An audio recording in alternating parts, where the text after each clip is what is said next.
मार दी गोली तू तो भगवत चिल्ला के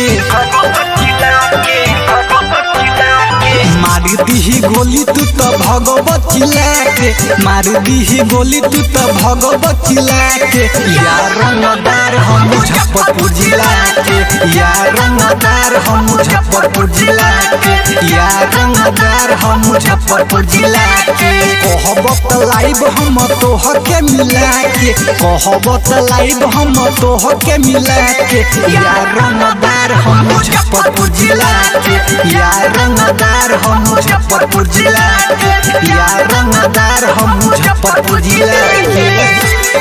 यार रंगदार हम मुजफ्फरपुर जिला के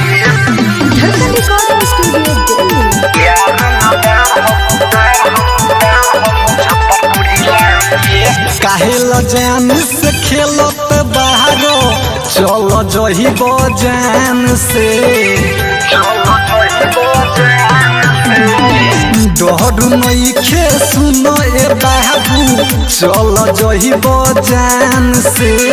चले रंगदारी ओकर अलग किला के चले रंगदारी ओकर अलग किला के यार रंगदार हम मुजफ्फरपुर जिला के यार रंगदार हम मुजफ्फरपुर जिला के यार रंगदार हम मुजफ्फरपुर जिला के यार रंगदार मुजफ्फरपुर जिला के धड़कन रिकॉर्डिंग स्टूडियो दिल्ली। यार रंगदार मुजफ्फरपुर जिला के याद के नइखे हमरा तू जान मारू द सीधे गोली हो